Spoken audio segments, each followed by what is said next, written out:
আসসালামু আলাইকুম। লাইভে আসলাম কিছু কথা বলার জন্য। কথা হলো, তো বাংলাদেশে যে পুলিশ বাহিনী দেওয়া যে আছে, যে সব বাহিনীগুলোতে বর্তমান যে যেভাবে সরকারের অর্ডারে আর কি, সরকার অর্ডার দিতেছে তারা ওইটাই করতেছে, যেভাবে অত্যাচার করতেছে। আমরা পাবলিক অনেকক্ষণ ক্ষেপে রয়েছি, মানে বাংলাদেশে, সারা বাংলাদেশে যত পাবলিক আছে আর কি, আমাদের ভিতরে আগুন জ্বালতেছে পুলিশ বা সব বাহিনীর উপরে, ঠিক আছে। তো দেখা যায় এই লোকগুলোতে গুলি করতেছে বা মারতেছে বা যেটা করতেছে করতেছে ভাই, জানেন এটাকে সরকার অর্ডার দিতেছে, তারা তো হুকুমের গোলাম। এখন দেখা যায় যে একজন আমার সাথে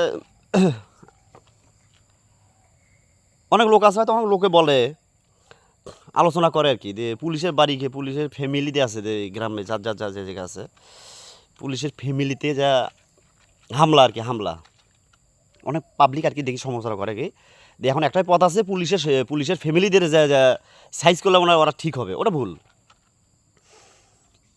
পুলিশের ফ্যামিলির সাইজ আমি করতে পারলাম ভাই, ধৈর্য আগুন জ্বালাতে পুরো ফ্যামিলিরা আগুন জ্বালাতে মাইরা ফেলাম। পুলিশ যেই জায়গায় পুলিশের ফ্যামিলি পাইবেন, আর্মির সেনাবাহিনী, আনসার, বিজিবি, যেই জায়গায় পাইবেন ফ্যামিলি ধৈর্য পেট্রোল দিয়ে কেরোসিন দিয়ে আগুন জ্বালাতে মাইরা ফেলাবেন ফ্যামিলি সবগুলোরে। হ্যাঁ বলতাম, আমি বলতাম ভাই, হ্যাঁ একমত। একমত হইতে পারলাম না কী কারণে ভাই, পুলিশ বাহিনীরে বা যে কোনো বাহিনীরে তো ভাই পূর্ব আমল থেকে ব্যবহার করে আসছে ভাই, বলছেন না কেরে, পূর্ব আমল থেকে মজিবর সাহেব ব্যবহার করে আসছে, শহীদ জিয়া ব্যবহার করেছে, ইরশাদ সাহেব ব্যবহার করে আসছে, বর্তমান সাবেক প্রধানমন্ত্রী আছে সুস্থ হয়ে সেও ব্যবহার করছে, এখন বর্তমান হাসিনা আছে সেও ব্যবহার করতেছে। আর তারা হয়তো অতীতে অল্প ব্যবহার করছে, অল্প করছে, সে হয়তো আকাশ আর জমি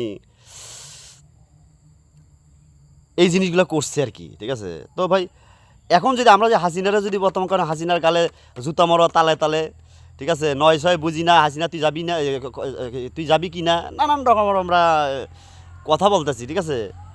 আচ্ছা ভাই, পুলিশ বা আর্মি তাদের কি দোষারোপ করে আমাদের লাভ আছে? হ্যাঁ, পূর্ব আমল থেকে হয়ে আসছে যেগুলা, সেইখান থেকে আপনার টাইম না আসেন, এগুলো কি সরকারের দোষ? এগুলো কি বাংলাদেশের যে বাহিনী আছে তাদের দোষ? দোষ আপনার আমার, আমরা সিস্টেমটা পাল্টাইলাম না কেন? পাল্টাইলাম না কেন? হুম? তো এখনও সময় আছে, আমি মনে করি, আমি বলতে 18 কোটি মানুষের যারা আওয়ামী লীগ করে তারাও বর্তমান বিরক্ত, ঠিক আছে, তারাও বর্তমান বিরক্ত, ঠিক আছে। ও নেতারা তো ওরা তো হারামজাদা হারামগের কুত্তার বাচ্চা নিউ মার্কে যারা কর্মীরা আছে, ঠিক আছে, তারাও বর্তমান সহমত এই দলটা, আমরা শান্তি চাই, হাসিনা থাকলে থাকলো না থাকলে নাই, ঠিক আছে।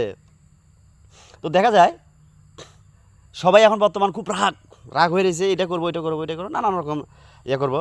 তো আমি মনে করি এখনও বর্তমান আমি মনে করি বাংলাদেশে পুলিশ বাহিনীরা আছে, যে কোনো বাহিনী আছে, সেই ভাইদের কাছে আমরা সবাই 18 কোটি মানুষও অনুরোধ করি, বা 16 কোটি মানুষও অনুরোধ করি, আপনারা এখনও পথ আছে ভাই, মুজিবুরের আমলে, জিয়ার আমলে, ইরশাদের আমলে, খালেদা জিয়ার আমলে, হাসিনার আমলে, এখন বর্তমানে সব বাদ দেই, আমরা সব কিছু বাদ দেব। এটা আমার আর কি ছোটোখাটো মানুষ হিসেবে আমি যেটা বুঝি আর কি, সব বাদ বাদ দিয়ে এখন বর্তমান সেনাবাহিনী যে বাহিনীগুলো ভাইরা আছে, সবার পদত্যাগ করা উচিত। আপনারা পদত্যাগ করলে তো আপনাদের চাকরিগুলো আবার পাবেন রে ভাই, আপনারা বুঝতেছেন না কেন? আপনারা যদি পদত্যাগ করেন, চাকরি থেকে রিজাইন দেওয়ার দরকার নেই, সরি রিজাইন দেওয়ার দরকার নেই। আপনার কাছে আছে, অস্ত্র আছে, জিনিস আছে, সব কিছু দিয়ে যা আছে আপনারা দেশটা আবার নতুন করে স্বাধীন করেন না কেন ভাই, আপনারা বাহিনীরা? হ্যাঁ, ছাত্রী বা 18 কোটি মানুষ, আমরা তো ভালোটা চাইতেছি, বুঝলেন নাই? যাই হোক, সবাই ভালো থাকবেন ভাই। বাংলাদেশ বাহিনী যে আছে ভাই, সবার কাছে একটা অনুরোধ করি ভাই, আমরা সবাই 16 কোটি মানুষ, 2 কোটি ধরা নেতা ফেতা আমসা আওয়ামী লীগের ধরলাম, ঠিক আছে, ওগুলো সাবজেক্ট 18 কোটি 16 কোটি মানুষ ভাই, আপনাদের কাছে অনুরোধ, একটা রিকোয়েস্ট করি, আপনারা আপনাদের চাকরিটা না চাইরা, রিজাইন না দিয়ে আপনারা কীভাবে দেশটা কন্ট্রোল করা যায়, এই সরকারের বাদ দিয়ে নতুন করে কীভাবে কী করা যায় ভাই, এগুলো ব্যবস্থা আপনারা করেন ভাই। খামাখা আপনারা পুলিশেরা গুলিমুলি জ্বালাইতেছে না, এগুলো সব কিছু চিহ্ন করে রাখতেছে। আজ হোক কাল হোক আপনাদের কোনো সমস্যা হবে, আজ হোক কাল হোক আপনাদের সমস্যা, শেষ সমস্যা হয়ে গেলে দেখা যায় এখন বর্তমান দিয়ে আছে হারামজাদা ফারামগেট কুত্তার বাচ্চা নিউ মার্কেট আছে, এখন বর্তমান নেতা ফেতারা এগুলো থাকবে না একটা। অলরেডি এখনও দেখেন 2050-60 জন এমপি মন্ত্রীগুলো গা ঢাকা দিছে, অলরেডি গা ঢাকা দিয়ে দিছে, তাদের মতন বসে আছে হারামজাদারা, উপরে যা বসে আছে, বইয়ে অর্ডার দিতেছে আপনার অর্ডার পালন করতেছে। এখনও আহাম্মক রয়ে গেলাম ভাই, আমরা বাঙালি জাতি আমরা বাঙালি জাতি এত আহাম্মক, আমরা নিজের ভালোটা নিজে বুঝি না। এই আওয়ামী লীগের জন্য, এই বিএনপির জন্য, এই জাতীয় পার্টির জন্য আমরা জীবন দিই, এদের জন্য আমরা জীবন দিই। জীবন দেন ভাই 18 কোটি মানুষের জন্য, দেশের জন্য দেন, তাহলে সবাই আপনাদের জন্য দোয়া করবে। এই দুনিয়াটা তো সারা জীবনের না, দুনিয়া তো ওই দুনিয়া আরও একটা আছে। ওই দুনিয়ার জন্য আপনারা ওই দুনিয়ার জন্য আপনার চিন্তা ভাবনাটা করেন, ওই দুনিয়ার জন্য কাজটা করে যান। আপনাদের কাছে অনুরোধ এখনও আছে ভাই, প্রশাসন বাহিনী যারা আছেন ভাই, আজকে দেখি খবর দেখে পুলিশ মরছে কয়েকজন, পুলিশ দিয়ে মারা গেছে। হাসিনা কি আর হাসিনা বর্তমান সরকার দিয়ে আছে, ওই কি ওই লোকটা ফেরত দিতে পারবে ভাই? সে না কয়টা টাকাই দিল, হাসিনা তার আর বাপের টাকাটা দিব না, আমরা তো 18 কোটি মানুষের টাকাটা দিবে না। তো এখনও কাজে আছে ভাই পুলিশ ভাই, যে কোনো বাহিনী ভাই, সাধারণ পাবলিক বা ছাত্রছাত্রী সবাই সবাই মারা যাইতেছে ঠিক আছে। এগুলো যার মারা যাওয়ার দরকার, যারা নেতা আছে তারা মারা যাইতেছে না ভাই, সাধারণ পাবলিক মরতেছে। এখন আমরা আহাম্মকে রয়ে গেলাম। তত এখন কাজে মনে করি বাংলাদেশ যে ভাই পুলিশ বাহিনীর আছে, যে কোনো বাহিনী আছে, আপনারা সরকারের কথা না শুনে পাবলিক কী 18 কোটি মানুষের কথা শুনেন ভাই, 18 কোটি মানুষের কথা শুনে ইনশাল্লাহ মনে করি আমাদের 18 কোটি মানুষের কথাগুলো আপনারা রাখেন, 18 কোটি মানুষের কথাগুলো আপনারা রাখেন। আপনারা যেভাবে হোক চাকরি ছাইড়ে দেন না, আপনারা বিদ্রোহ করেন, বিদ্রোহ করে কীভাবে কন্ট্রোল করা লাগে, দেশটা শান্তি আনা লাগে, আপনারা আনেন। 18 কোটি মানুষ দেখবেন আপনারা অতীতে যেগুলো ভুল করে থাকেন ইনশাল্লাহ সবাই মাফ করে দেবে আপনাদের।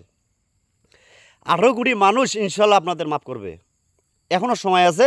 আমরা সবাই বলি, শুধু আমি বলতে না, একজন প্রবাসী হিসেবে আমি বলতেছি তা না, সবাই বলতেছে আপনারা আপনাদের চাকরিটা বাঁচাতে যদি চান, পরবর্তী আসলে কি আপনাকে মনে হচ্ছে সে থাকবে? হ্যাঁ, সে থাকবে না, ঠিক আছে। পরবর্তী আপনাদের সমস্যা হবে, এখনও আছে, সময় আছে। আপনাদের কীভাবে দেশটা কন্ট্রোল করা লাগে, এই বর্তমান যে সরকার আছে স্বৈরাচারের কথা না শুনে ওই অতীতে যারা ছিল তারাও ভাই স্বৈরাচার, বিএনপি জাতীয় পার্টি যে সবাই স্বৈরাচার, ঠিক আছে। আমাদের আর বাংলাদেশটা যে বাংলাদেশ করলে এখনও স্বাধীন হয়েছে না ভাই, ঠিক আছে, বুঝলেন নাই? যাক, সবাই ভালো থাকবেন। আর আমার কথাগুলো যে মন চায় যদি ভাই, আপনারা যদি চায়, আপনাদের যদি মন চায় আমার কথাগুলো মানুষের কাছে পৌঁছায় দিবেন, আর কিছু না, ঠিক আছে। সবাই ভালো থাকবেন, খোদা হাফেজ।